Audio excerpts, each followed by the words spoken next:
messieurs, bienvenue à Série 15, votre web TV dédiée au rugby languedocien de la 4e série à honneur, diffusée mercredi, jeudi et vendredi sur série15.fr, avec mes serial chroniqueurs. Bonjour Stéphane. Bonjour Alain. Bonjour Michel. Salut Alain. Bonjour Xavier. Salut Alain. Et bonjour Dimitri. Bonjour. Messieurs, commençons par la finale de deuxième série. Stéphane. Oui, donc la deuxième série a rendu son verdict avec la finale dimanche qui avait lieu à Capestan et on a assisté à la victoire de Trèbes 32-17. Nous avons une réaction d'après-match. En direct de Capestan où l'US Trébène vient de s'imposer en deuxième série face aux 15 du Haut-Languedoc 32-17. Donc on est avec le capitaine et l'entraîneur, donc on va voir leurs petites impressions. Claude, ce match. Content, heureux. On avait bossé pour ça. On finit premier de poule, je pense que c'est logique. Voilà, pour notre saison, c'est logique. Sur le match, c'est logique et sur la saison, c'est logique. Philippe, un petit mot? Oui, je pense que c'est assez exceptionnel de maîtriser une finale comme ça. Bon, c'est vrai qu'à un moment donné, je râlais un peu parce que sur des erreurs qu'on ne doit pas faire en touche, on les remet dans le match. Bon, on a fait quelques erreurs, on les remet dans le match. Mais dans l'ensemble, maîtriser une finale comme ça, c'est pratiquement, c'est très rare, ça finit, c'est trop juste. C'est fabuleux, quoi. Claude, magique, tout le monde est magique, fabuleux. Eh bien, merci beaucoup messieurs et bonne continuation pour le championnat de France. Pour le Languedoc, tout le monde, une bonne route pour le championnat de France à tout le monde. Merci beaucoup. Merci. David, quelques mots sur cette finale perdue malheureusement face à l'US Trébène. Oui, bon, on est tombé face à une équipe qui est quand même bien organisée, avec un 10 qui nous a fait mal quand même toute la partie. Moi, cette équipe, c'est vrai qu'on le savait, hein, ils ont un numéro 10 en tant que buteur et jeu au pied qui est énorme, quoi, voilà. Et nous, bon, mais on accuse les deux derniers matchs où on a laissé un peu de jus, un peu beaucoup, et aujourd'hui, voilà, bon, mais voilà, le meilleur a gagné, c'est Trèbes, bravo pour eux, quoi. Je suis fier quand même de mon équipe parce que en début de saison, je ne croyais pas en arriver jusqu'à là, et maintenant on a le championnat de France pour se consoler et on va essayer d'aller loin. Donc victoire facile de Trèbes. Tout au point au niveau du résultat, 32-17. C'est pas une surprise puisque Trèbes avait dominé quand même la saison, avait fini premier de poule. A signalé donc un gros début de match, il menait 13-0. Ensuite, Saint-Pons est revenu au score 13-10. Le numéro 10, là, le fameux joueur Banquet, a remis 2 pénalités. Il y a eu 19-10 à la mi-temps. Début de deuxième mi-temps, il y a eu une échauffourée, un carton jaune de chaque côté. Saint-Pons a commencé à mettre la main sur le ballon et il a fallu l'entrée en jeu là de l'entraîneur-joueur blanc, le demi de mêlée, donc joueur expérimenté aussi.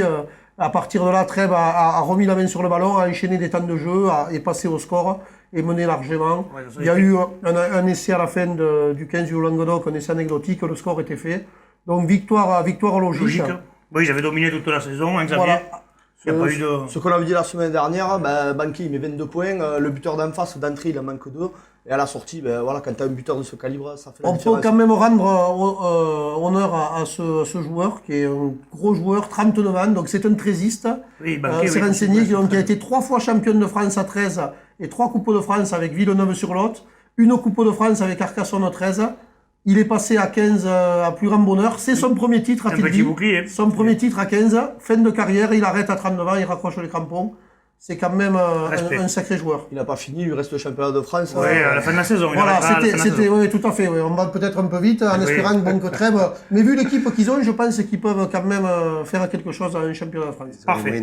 Passons à la première série, Xavier. Alors en finale de première série, à Fleury, Villeneuve, les Maguelones a battu Toch-Corbière sur le score de 7-3. Le score était acquis à la mi-temps, donc il y avait 7-3 à la mi-temps. Un essai d'Escande sur une interception à la 30e et une pénalité de Toch-Corbière d'entrée à la 3e. On a assisté à ce qu'on avait prévu la semaine dernière.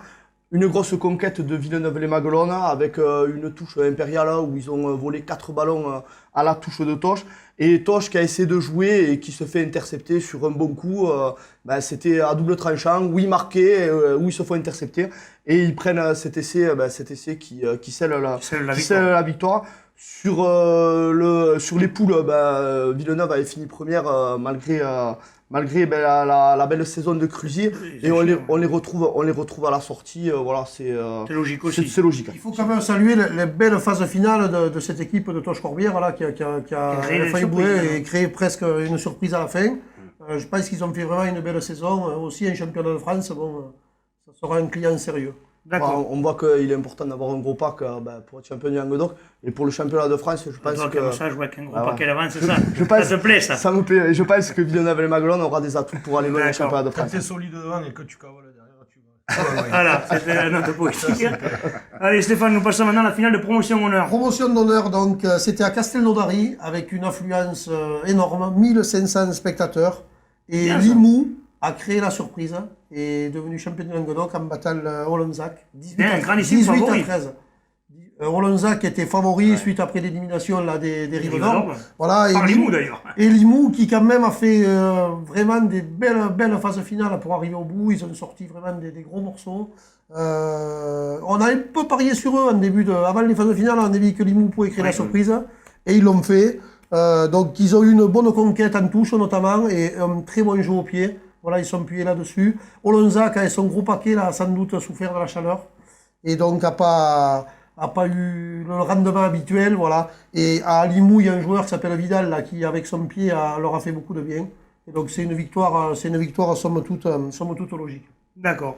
Parfait. Ben maintenant, nous allons passer à la finale honneur, Michel. Oui, alors finale honneur, elle se faisait à Servian. Donc c'était Palavas contre Conca. Et on a eu une victoire de Palavas 20-9. Nous avons une réaction d'après-match.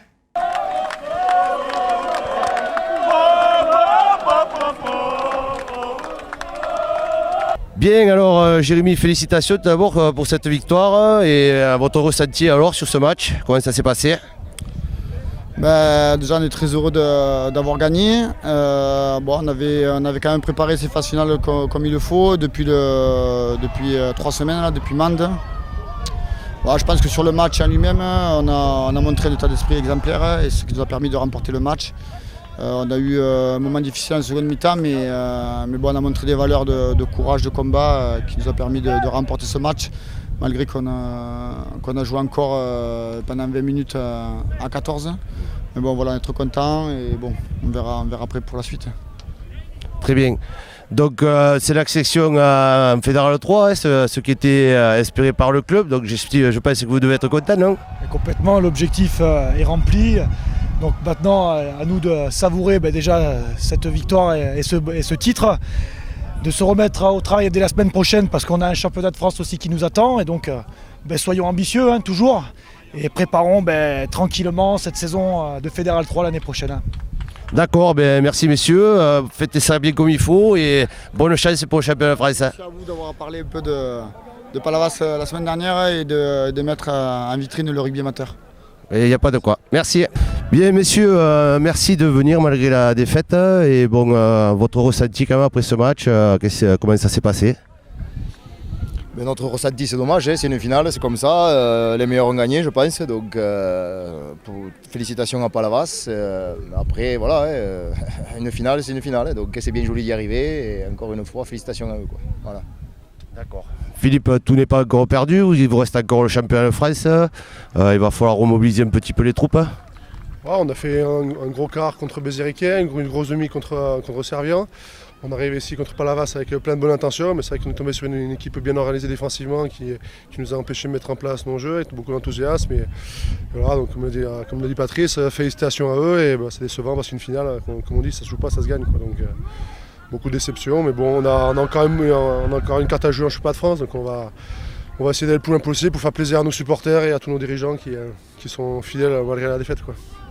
Ok, merci beaucoup et bonne continuation en championnat de France alors. Merci. Oui, alors ce match a commencé par une grosse pression de Palavas, donc qui menait 10-0 à la 23e. Ils auraient même pu marquer un peu plus sur une interception. Malheureusement, Lélie a manqué le ballon alors qu'il n'avait plus qu'à les marquer. J'ai trouvé Conques très fébrile sur ce match. Ils sont revenus à 10-3 à la mi-temps là, sur une pénalité de Louvet. Il y a eu une petite explication de texte juste avant la fin de la mi-temps. L'arbitre a bien géré tout ça et tout le monde s'est vite calmé. En deuxième mi-temps, je pensais que Conques, avec le vent et la puissance de son pack, allait revenir quand même dans le match. Louvet a réussi 2 pénalités, dont une de 60 mètres. Ça faisait longtemps que je n'avais pas vu ça. Mais bon, Conques a eu du mal à concrétiser. Ils ont dominé devant, mais bon, Palavas avait bien maîtrisé le sujet. En touche, ils les ont bien contrés. Derrière, il y avait ce second centre qui montait en pointe, là, qui coupait les extérieurs. Et Conques n'a pas trouvé de solution de tout le match. Et du coup, ils ont fait beaucoup d'erreurs. La chaleur n'a pas dû aider pour les avants, peut-être, non? La chaleur n'a peut-être pas les a pas aidés parce que bon, c'est vrai qu'ils sont plus lourds. Mais bon, je pense quand même que Palavas a mieux fini physiquement. On sentait une équipe bien préparée. Voilà. Que Conques qui... Ce que nous avait dit l'autre jour à Anthony, là, Anthony, voilà, qu'ils avaient bien préparé sérieusement, physiquement. Ils s'attendaient à un combat, ils savaient de quoi. Et je pense que Conques a livré quand même 2 grosses batailles avant cette finale-là. Donc sortir Béziers-Riquet, ça avait été dur devant. Ensuite, battre Servian, qui était quand même une belle équipe, un des favoris. Donc je pense qu'ils sont arrivés un peu émoussés, et moralement et physiquement peut-être aussi en plus. Ouais, mais surtout que Palavas a tellement bien commencé le match que dès qu'ils ont mené au score, après, ils ont plus rien lâché de toute la partie, quoi. Dans tous les cas, excuse-moi, Palavas, ils n'ont pas volé leur titre, éliminer l'ABB en demi et battre Conques en finale, chapeau. Oui. Ils avaient leur place. Et Conques a signalé, donc Conques Vinons-Soussou qui perd 2 finales cette année, donc la saison aurait pu être belle, et à la sortie, bon, elle l'est moins, quoi. Hein. La fête sera moins belle, c'est sûr. Passons maintenant au barrage honneur, Xavier. Alors en barrage honneur, en faux 64e, l'ABB 15 a battu Mia sur le score de 14-13. Le score était de 14-3 à la mi-temps. L'ABB jouait Van dans le dos en première mi-temps et donc malgré le carton rouge dès la 5e minute de son second ligne, ils ont réussi en marquant un essai et 3 pénalités à mener 14-3 à la mi-temps. Derrière, contre le vent, ça a été dur, mais ils ont pris 2 essais et ils ont réussi à tenir jusqu'au bout cette victoire qui les envoie. Ils ont été courageux, hein. Ils ont été courageux en défense, après ce qu'on a entendu. Très courageux en défense, beaucoup plaqué, malgré le fait que Mia soit un de plus dans la ligne pour attaquer. Dans tous les cas, cette victoire d'un point les envoie en 32e où ils joueront contre Nègrepelisse. D'accord. Maintenant, nous allons passer au match de réserve. Michel, pardon. Alors, en réserve, il y avait la finale réserve B à Cessenon. Donc, elle opposait Olonzac à Pic-Saint-Loup. Et j'ai été très surpris par le niveau de jeu de cette finale. Parce que, bon, en réserve B, je ne m'attendais pas à ça.